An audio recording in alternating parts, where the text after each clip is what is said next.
Bwana Yesu asifiwe. Bwana Yesu asifiwe sana. Na wasalimu wote kwa jina la Bwana Yesu. Na nawapenda na Bwana Yesu anawapenda. Siku ya leo tutasoma neno la Mungu katika kitabu cha Zakaria sura yake ya kwanza na mstari wake wa 3. Tutasoma kwa jina la Bwana Yesu. Neno la Mungu linasema hivi: basi uambie Bwana wa majeshi asema hivi, nirudieni mimi, asema Bwana wa majeshi, nami nitawarudia nyinyi, asema Bwana wa majeshi. Amen. Tutaenda kuomba. Baba, tunakushukuru kwa neno lako hili, ulibariki ndani yetu, lipate nafasi lizae matunda kukupendeza Bwana, kwa jina la Bwana Yesu. Amen. Amen. Hii ni neno la Mungu ambalo amesema kwa kinywa cha nabii Zakaria kwamba nirudieni nami nitawarudia. Ilikuwa wakati ambapo wana wa Israeli walikuwa wameenda mbali na mapenzi ya Mungu na wakapata shida huko walikoenda, kwa sababu walipomwacha Mungu, Biblia inasema kwamba shida zikawajia za kila aina, na wakaonewa na mataifa na wakachukuliwa kuwa mateka na mataifa mengine.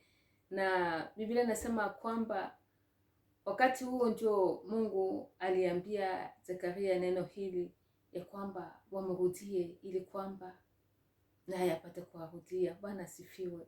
Wakati wote Mungu ni baba yetu na anakupenda na ananipenda, anatupenda sote, na anapenda wakati wote tuwe karibu yake, kwa sababu wakati tunapokuwa karibu ya Mungu, wakati tunapomrudia Mungu, wakati tu tunafanya mapenzi ya baba yetu wa mbinguni, tunaishi ndani yake na ndani yetu, kila wakati tunakuwa washindi, na mwovu hawezi kuwa na nafasi kwetu wakati wote tunapomtii Mungu na kufanya mapenzi ya Mungu baba yetu wa mbinguni.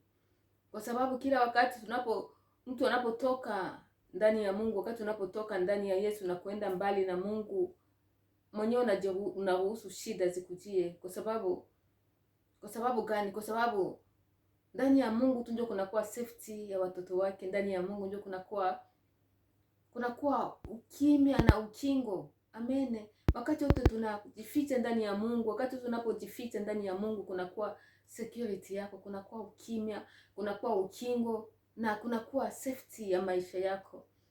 Na kama unatoka ndani ya Mungu, tafadhali kimbia, rudi mapema ndani ya Mungu, kwa sababu nje kunakuwa mabaya, nje kunakuwa mbwa mwitu. Bwana asifiwe.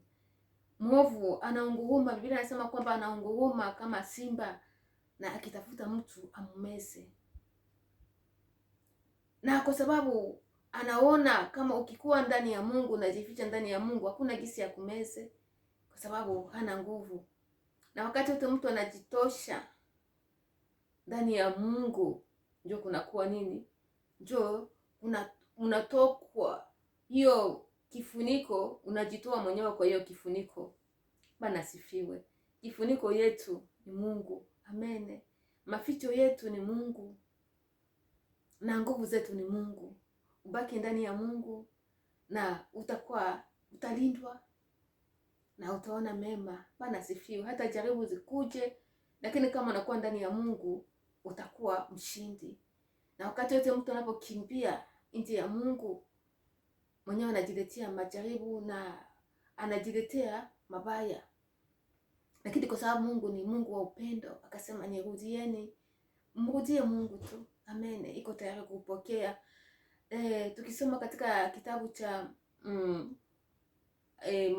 katika Agano Jipya, Yesu ametuambia mfano wa yule mwana mpotevu ambaye aliomba baba yake mali na akaenda mbali kuharibu mali hiyo yote, na huko mbali, kwa sababu alikuwa mbali na baba yake, na akapatwa na shida na mabaya ikampata, kwa sababu alitoka katika ukingo, katika ulinzi wa baba yake. Na wakati huko alipotaka kufa na angebaki huko angekufa, lakini kwa sababu alikumbuka, akasema kwa sababu mimi naenda kufa na njaa na watumishi wa baba yangu wanakula vizuri, acha nirudi kwa baba yangu na niombe msamaha na nimwambie tu niwe kama mmoja wa watumishi wake. Na wakati aliporudi, hata kabla hajafika nyumbani, baba yake kwa sababu ya upendo alimuona kwa mbali, akakuja akamkumbatia na akamkaribisha. Bwana asifiwe. Kwa sababu ya upendo ya baba. Baba yetu wa mbinguni anakupenda, anatupenda na apende tupotee, apende ubaki huko mbali naye. Hata kama ulikosa ama kama unakuwa katika dhambi, kimbia kuja kwa Yesu. Bwana asifiwe. Mfuate Bwana Yesu tu. Kuja kwa Bwana Yesu, mwambie Bwana, nimekosa, Mungu wangu nimekosa, natubu, nisamehe. Atakusamehe na atakuosha na atakusafisha na atakuficha tena ndani yake. Bwana asifiwe. Wakati wote ujue kwamba security yako, amani yako na ulinzi wako na baraka yako iko tu ndani ya Mungu. Ndani ya Yesu tunakuwa na vyote. Usibaki nje ya Yesu. Ingia ndani ya Yesu, mpatie maisha yako. Kama ulimwacha, mrudilie tena, mwambie Bwana nisamehe, na atakusamehe na atakuosha na atakubariki. Yeye ni baba mzuri. Amen. Kasema nirudieni na mimi nitawapatia. Amen. Ana mawazo mazuri kwa ajili yako. Usiwe mbali na yeye. Usikubali kubaki na Mungu, bali na Mungu. Usikubali kubaki nje ya Bwana Yesu. Kimbia, jifiche ndani ya Yesu. Ndio kuna amani yako na kuna furaha yako na future yako inabarikiwa ndani ya Yesu. Amen. Naamini kwamba neno hili litajenga ndani yako na litazaa matunda kwa jina la Bwana Yesu. Na hadi mtakapoonana, Bwana wakubariki kwa jina la Bwana Yesu. Amen.